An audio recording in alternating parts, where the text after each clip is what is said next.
Welcome students. Organisation behaviour के आज के लेक्चर में आप सभी का स्वागत है। जैसा आप सभी को याद है कि हम लोग यूनिट 3 पढ़ रहे हैं और इंडिविजुअल बिहेवियर्स का पार्ट 2 हमने स्टार्ट कर रखा है। तो लास्ट लेक्चर में हमने पढ़ा था परसेप्शन, सिलेक्टिव परसेप्शंस और एट्रीब्यूशन। तो अब हम लेक्चर नंबर 17 स्टार्ट करते हैं, जो कि एट्रीब्यूशन का ही पार्ट है, जिसको हम लोग एट्रीब्यूशन थ्योरी कहते हैं।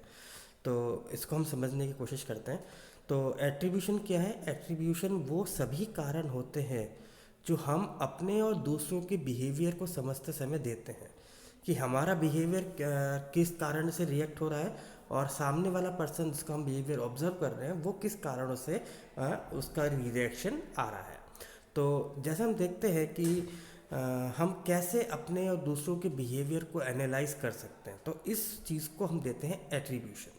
जैसे मान लीजिए कि एक पर्सन है जो कि बहुत गुस्से में है, तो हम क्या बोलेंगे कि शायद वो शॉर्ट टेम्पर्ड है, वो हमेशा गुस्से में रहता है। और ये भी कह सकते हैं कि आज उसके साथ कुछ बुरा हुआ होगा। तो हम क्या दे रहे हैं? हम कुछ रीजंस दे रहे हैं। हम क्या कर रहे हैं? हम उसके बिहेवियर को समझने के लिए कुछ रीजंस को शो कर रहे हैं। इसी रीजंस को हम कह रहे हैं एट्रीब्यूशन। तो एट्रीब्यूशन जो है ये डील करता है किस बात से? सोशल परसीवर्स, यानी लोग क्या समझते हैं और जो इन्फॉर्मेशन उनके पास आई है उसको उन्होंने किस तरीके से लिया है और उससे उन्होंने क्या मीनिंग निकाला है। तो जब आप जिस तरीके से इंफॉर्मेशन को गैदर करते हैं और कैसे वो आपके मीनिंगफुल फॉर्म में आता है, इसी को हम लोग एट्रीब्यूशन थ्योरी के अंदर यूज़ करते हैं। तो एट्रीब्यूशन थ्योरी है किस चीज़ से कंसर्न होती है कि कैसे और क्यों एक आम आदमी, है ना, दूसरे की इवेंट कॉज सिचुएशंस को एक्सप्लेन करता है। जैसे हमने कहा कि शायद आदमी गुस्से में है, तो हम क्या रीज़न दे रहे थे? हम दे रहे थे कि शायद वो शॉर्ट टेम्पर्ड है, शायद वो उसका कुछ बुरा हुआ होगा। तो सिचुएशन को तो हम ही एक्सप्लेन कर रहे हैं ना। इसी चीज़ को हम कह रहे हैं एट्रीब्यूशन थ्योरी। तो हाइडर ने 1958 में क्या कहा था कि वो बिलीव कर रहे थे कि जो पीपल्स होते हैं वो एक नाइव साइकोलॉजिस्ट है, एक भोले भाले सिंपल लोग हैं जो कि सोचते हैं दूसरों के बारे में, दूसरों के बारे में कुछ एनालाइज करना चाहते हैं। तो इसमें क्या होता है कि पीपल जो होते हैं, एक कॉमन पर्सन जो है, एक पर्सन जो है, वो जब दूसरे पर्सन के बिहेवियर को समझने की कोशिश करता है तो वो कॉज एंड इफेक्ट, कारण और उससे होने वाले प्रभावों को समझने की कोशिश करता है कि आज ये ऐसा इसलिए कर रहा है क्योंकि शायद ये कारण है, ये कोई कॉज हो सकता है। तो पीपल जो होते हैं वो दूसरों के बिहेवियर को कॉज से समझने की कोशिश करते हैं और इसी चीज़ को हम लोग इसमें एट्रीब्यूशन में एक्सप्लेन करते हैं। अब देखिए, आपको एक पिक्चर दिख रही है जिसका क्वेश्चन ये है कि why is this baby smiling. अब हर पर्सन, मैं हुआ, आप हुए, कोई भी इस बेबी की हंसती हुई फोटो को देख के अपने अपने कारण बताएगा। इसको आगे हम एक्सप्लोर करते हैं और ज़्यादा।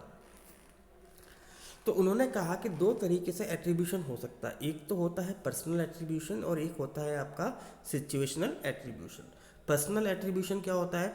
जिसके अंदर हम पर्सनल कैरेक्टरिस्टिक्स को एक्सप्लेन करते हैं कि बेबी क्यों हंस रहा है, क्योंकि ये एक हैप्पी बेबी है, क्योंकि ये खुश रहना चाहता होगा, ये खुश रहता है इसलिए ये बेबी स्माइलिंग कर रहा है।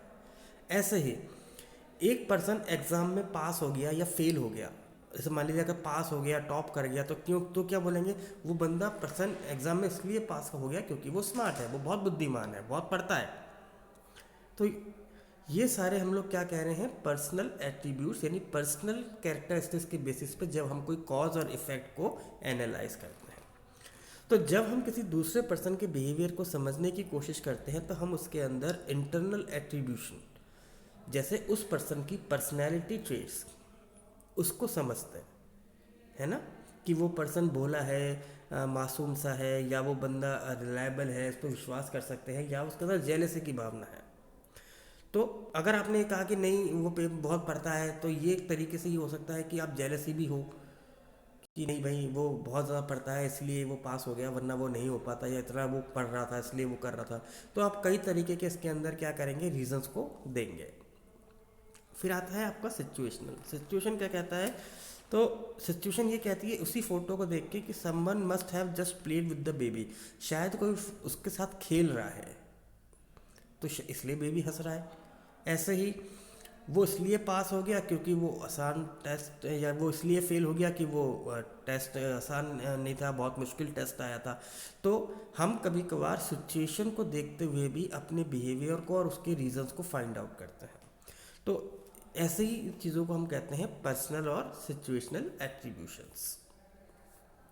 ऐसे ही जब हम किसी दूसरे के बिहेवियर को एक्सटर्नल कंडीशन के बेसिस पे एनालाइज करने की कोशिश करते हैं तो उसको कहते हैं सिचुएशनल एट्रीब्यूशन।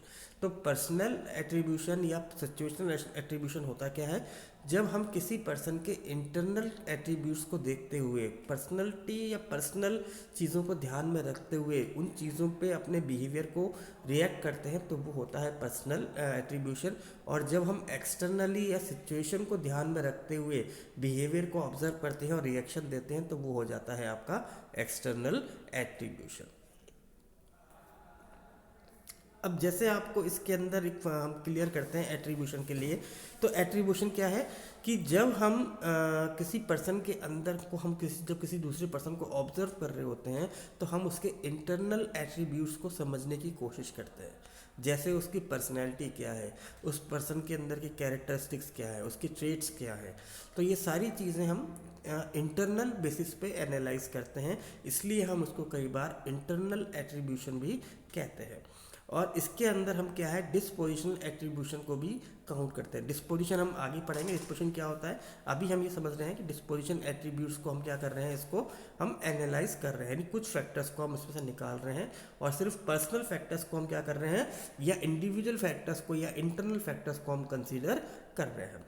ऐसे ही यदि हम किसी पर्सन को एक्सटर्नल बेसिस पे, सिचुएशन के बेसिस पे एनालाइज कर रहे हैं कि आज उसके साथ ये इवेंट हुआ है, आज फेवर में है एनवायरनमेंट, आज सिचुएशन उसके फेवर में है या सिचुएशन के अगेंस्ट में है, तो ऐसी चीज़ों को हम एक्सटर्नल या सिचुएशनल एट्रीब्यूशन भी कहते हैं। और इसको हम लोग बेसिकली सिचुएशनल एट्रीब्यूशन के नाम से भी जानते हैं। तो आज हमने पढ़ा कि अभी एट्रीब्यूशन क्या होता है, तो एक बार हम दोबारा से इसका रिकैप कर लेते हैं। एट्रीब्यूशन क्या होता है, जब हम किसी दूसरे और अपने बिहेवियर को रिएक्ट करते समय रीजंस को फाइंड आउट करते हैं। यस, हम एट्रीब्यूशन निकालते हैं कि ये आज के कुछ कारण थे जिसकी वजह से हमने ये बिहेवियर को रिएक्ट किया। तो जो एट्रीब्यूशन थ्योरी है उसके अंदर ये बताया गया कि जो सोशल परसीवर है वो नॉर्मली इंफॉर्मेशन को गैदर करते हैं, और गैदर भी किस हिसाब से करते हैं, इवेंट के हिसाब से चीज़ों को एक्सप्लेन करने की कोशिश करते हैं, सिचुएशन के हिसाब से। तो सवाल यही आता है कि how you collect the information, आपने इंफॉर्मेशन को किस तरीके से देखा और कलेक्ट किया। यदि आप इंटरनली चीज़ों को देख रहे हैं तो आप चीज़ों को अलग तरीके से ऑब्जर्व करेंगे, और यदि आप एक्सटर्नली तरीके से सोच रहे हैं तो आप सिचुएशन के हिसाब से उस चीज़ को ऑब्जर्व करेंगे। जैसे हमने हाइडर की भी सुना, हाइडर ने भी हमसे यही कहा था कि दोनों के बीच में क्या है, कॉज एंड इफेक्ट रिलेशनशिप होता है। तो पीपल जो होते हैं वो मोटिवेटेड किस लिए होते हैं, जब कोई बिहेवियर का कोई कॉज होता है, किसी कारण से आप कुछ अपना बिहेवियर कर रहे हैं, आपका जो व्यवहार है वो किसी सिचुएशन से या किसी कारण से इफेक्ट हो रहा है।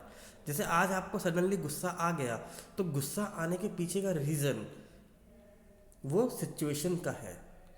यस, और यदि आप बार बार गुस्सा कर रहे हैं, हर वक्त गुस्सा करते रहते हैं, तो आपके इंटरनल कैरेक्टरिस्टिक्स की तो बार बार शॉर्ट टेम्पर पर्सन है, इसको बार बार गुस्सा आता रहता है।